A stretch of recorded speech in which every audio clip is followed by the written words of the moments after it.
নমস্কার বন্ধুরা, আশা করি সবাই খুব ভালো আছেন।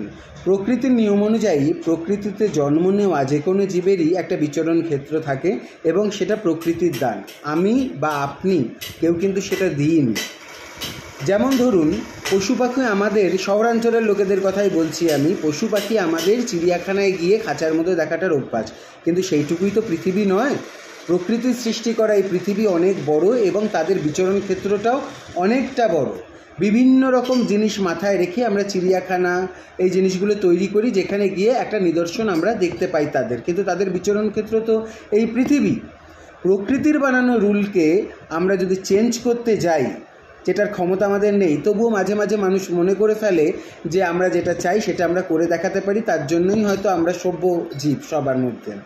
প্রকৃতির বিরুদ্ধে গিয়ে সেটাকে, প্রকৃতির নিয়মকে চেঞ্জ করার জন্য আমরা যে জিনিসগুলো করে থাকি, ভেবে দেখুন প্রকৃতি যদি একদিন নিজেকে চেঞ্জ করা শুরু করে নেয়, 5-10 সেকেন্ডের জন্যও নেয়, তাহলে তো আমরা পৃথিবীতে সুনামি, ভূমিকম্প এইসব দেখেছি। পেরেছেন কিছু আটকাতে? পারেননি তো। তাহলে সেই সব ক্ষেত্রে যাওয়ার আমাদের দরকারটা কী?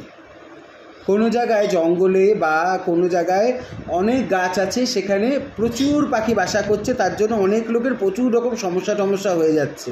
তার জন্য ব্যাঙ্গালোরের মতো জায়গাতে রাত্রির বেলা জল কামান চালিয়ে পাখির বাসাগুলো ভেঙে দেওয়া হলো এবং পাখিগুলো মারাও গেল কতগুলো, তার নেই ঠিক। কে দেবে? তাদের তো ক্ষমতা নেই কোনো জায়গায় গিয়ে প্রতিবাদ করার বা কমপ্লেন করার। তার সুযোগ নিচ্ছি। বাজির আওয়াজে যে কুকুরগুলো রাস্তায় থাকে, ভয়েতে কোনো জায়গায় কোনার মধ্যে লুকিয়ে যায়, গুটিয়ে থাকে, তবুও বাজির আঘাতে তাদের কারোর মুখের এই সাইড দিয়ে ঝুলে গেছে। আমরা জোকাতে একটা কুকুরের এরকম ট্রিটমেন্ট করিয়েছিলাম, আমাদের অফিসের বাইরে থাকতো তার। ইভেন কুকুরের লেজের মধ্যে বেঁধে কালি পটকা পর্যন্ত জ্বালিয়ে দেওয়া হয়।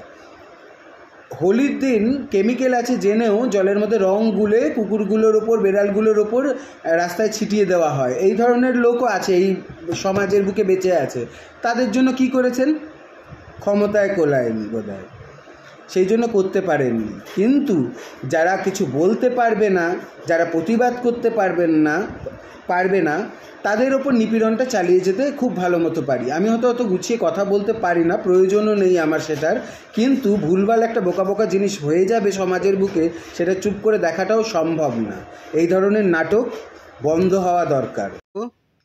তোমার খাওয়ার টাইম হয়ে গেছে? হয়েছে? খাওয়ার টাইম হয়েছে? কি খাওয়ার টাইম হয়নি? কেক খাবে? দাঁড়াও। আমি যে জায়গাটায় কাজ করি সেই জায়গাটায় রাত্রির যদি 9টা বেজে যায়, তাহলেই মোটামুটি গাড়ি ঘোড়া পাওয়ার খুব সমস্যা হয়। সমস্যা যখন হয় তখন রাস্তায় লোকজন থাকে না, তারপর গাড়ি ঘোড়াও তেমন পাওয়া যায় না। এখান থেকে র্যাপিডোর জন্য অপেক্ষা করতে গেলেও অনেকটা টাইম অপেক্ষা করতে হয় এবং একা একা রাস্তাটাও খুব সুনসান। তো তখন যখন লোক থাকে না, গাড়ি ঘোড়া তেমন থাকে না, তখন আমার অফিস থেকে বেরিয়ে সামনের রাস্তাটা মোটামুটি অনেকটা যেতে হয় মেন রোডে, তা সেখানেও তেমন নেই। তারপরের যে মেন রোড, সেখানে অনেক গাড়ি ঘোড়া চলে আর কি, পাওয়া যায়। তো আমি যখন একা একা দাঁড়িয়ে থাকি রাত্রির 10টা নাগাদ, 9:30, 11:15 নাগাদ, তখন ওরা এই আমার অফিসের সামনে থেকে সামনের রাস্তা অবধি, মানে মেন রোডটা টোপকে ওই পারে গিয়ে দাঁড়িয়ে থাকে আমার সাথে, যতক্ষণ না গাড়ি আসে। তো কিছু কিছু ফিলিংস বলে বোঝানো যায় না। আজকে যেমন হঠাৎ করে এই রাস্তার কুকুরগুলোকে এক জায়গায় রেখে সেখানে আটকে রাখার ব্যবস্থা, রাস্তায় নাকি কুকুরের সংখ্যা বেড়ে গেছে, তারা নাকি খুব কামড়ে টামড়ে দিচ্ছে এবং তার জন্য অনেক লোক ক্ষতিগ্রস্ত হচ্ছে। সেই পরিস্থিতিগুলো আলাদা, তাদের ভ্যাকসিনেশনের ব্যবস্থা করা এবং তাদের ট্রিটমেন্ট চালানো, এগুলো আলাদা। আমি পার্সোনালি বাড়িতে কোনো কুকুর টুকুর পুষি না, কিন্তু যারা আমার বাড়ির সামনে কাছাকাছি থাকে, রাস্তাঘাটে দেখি, এবং আমার অফিসের কাছে এই যে পঙ্কু, এটা ঠিক আছে, তো এরা যারা থাকে এদেরকে খাওয়ানোর ব্যবস্থা করা এবং এদের ট্রিটমেন্টের ব্যবস্থা করা, ওষুধ কিনে আনা, এই জিনিসগুলো করে থাকি। তো এগুলো তো একটা সামাজিক কর্তব্যের মধ্যে পড়ে, চলুন করি, এমন কিছু বড় ব্যাপার নয়।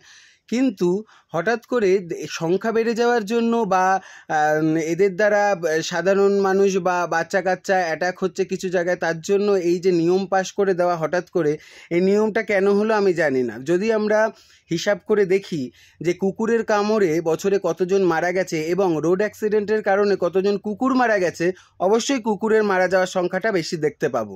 তাহলে রোড অ্যাক্সিডেন্টের জন্য তো প্রচুর সংখ্যার কুকুর মারা গেছে এবং যার সংখ্যাটা মানুষের কামড় খাওয়া এবং তার থেকে মৃত্যু অবধি যাওয়ার যে সংখ্যা তার থেকে অনেকটা বেশি। তাহলে কি যাদের ড্রাইভিং লাইসেন্স আছে তাদেরকে সবাইকে ধরে জেলে ঢুকিয়ে দিতে পারবেন? মনে হয় না পারবেন, সেটা ক্ষমতায় কোলাবে না।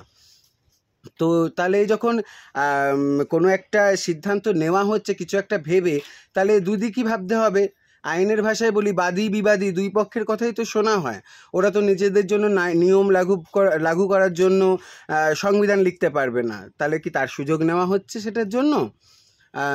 এটা তো সমাজের নিয়ম হয়ে আসছে যে অসহায় মানুষদের ওপর নানা রকম জিনিস একটা চাপিয়ে দেওয়া এবং তাদের ওপর নিজেদের ফ্রাস্ট্রেশন বের করার জন্য নানা রকম নিয়ম দেখিয়ে নানা রকম অত্যাচার করা হয়।